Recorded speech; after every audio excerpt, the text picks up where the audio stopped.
1998, India conducted a powerful nuclear test. The world was shocked. In the silence desert, India was shouted across the world. In India was history. Behind that movement stood one man. But this man wasn't born in power. He didn't grow up with fame or privilege. He once sold newspapers to support his family. He studied under street lights. It is not just the story of a scientist or a president. This is the story of Dr. APJ Abdul Kalam, the missile man, the president, the boy who touched the sky. He was born on October 15, 1931 in Rameshwaram, a small coastal town in southern India. His father was a boat owner, his mother a kind spiritual woman. The family had no luxury, no wealth, but they had deep values and a strong heart. He grew up quietly, helping his father, selling newspapers, and studying under street lights. Still, he topped every class. In the early 1950s, he studied physics, a science at Joseph's College. But his heart, he sat on the skies. He dreamed of flying, of building planes, of touching the clouds. In 1955, he got admission the Madras Institute of Technology (MIT) to study aviation engineering. But in the peace beyond of his family called abroad. So his sister quietly sold her gadgets to keep his dream alive. He never forgot that. At MIT, they final project failed. Professor ordered him 63 days on leave. Kalam didn't sleep, worked with rest. On the third day, the professor simply said, "We done it, Kalam." He didn't run from failure. His building stayed toward him. In 1950, he applied to the Indian Air Force. It was his dream to fly. But he was rejected and it broke him. He sat in silence by the bank of the Ganga river with rickshaws. A sign nearby told him rejection is simply redirection.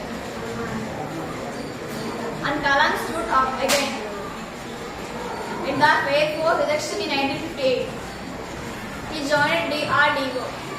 Then he worked on military technologies, where his teams were still waiting for wings.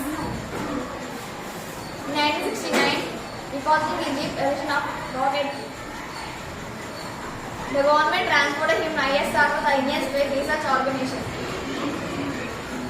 It was there is dreams of space to finally take flight. At that time, there was no labs, no computers, no big buildings. Rocket sports were carried on bicycles. Satellites launched from launch buildings. But Kalam never gave up. He just worked. In 1979, India was ready to launch satellite launch vehicle SLV-3.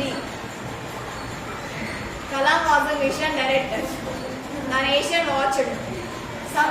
But sometime when the rocket failed, it fell into the Bay of Bengal. It was public failure. And that the media surrounding of them. But the day, Satish Dhawan, the chairman of ISRO, stepped forward and said, "He failed, but I trust my team. I will succeed next time."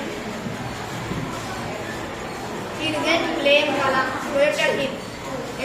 One year in 1980, SLV lifted off successfully, placing on Rohini satellite into orbit. It was believed of Indian space dream. A dream finally touched the sky. At this time, Dhawan stood back and asked Kalam to face the press.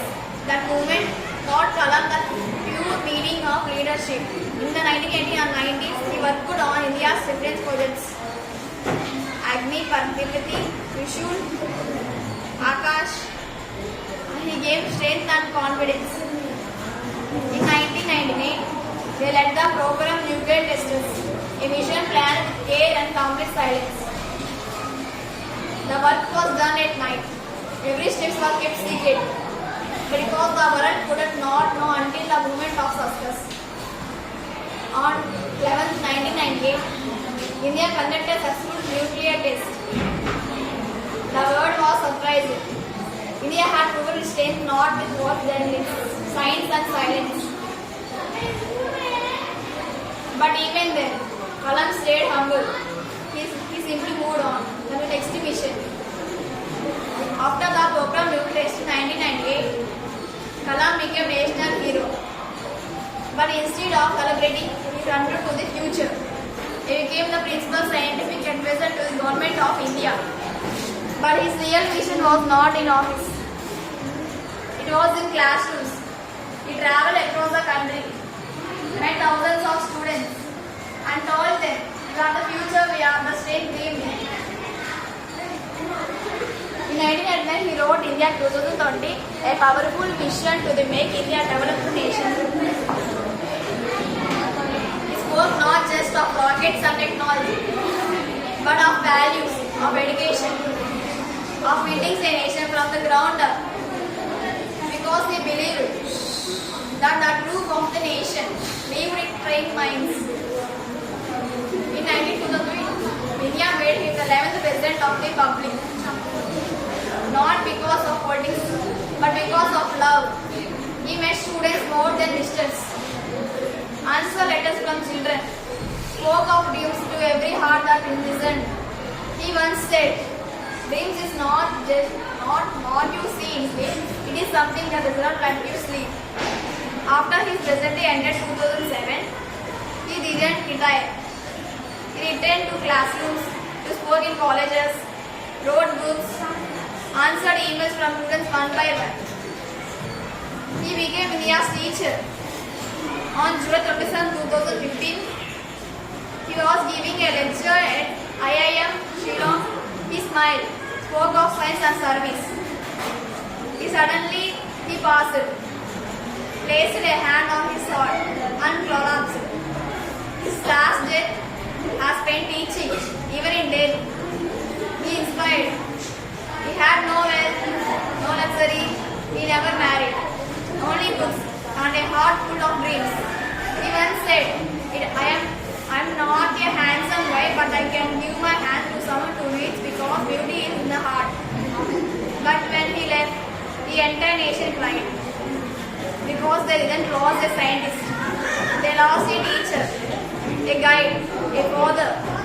He was, I will forever remain, Dr. APJ Abdul Kalam. It's the President of India.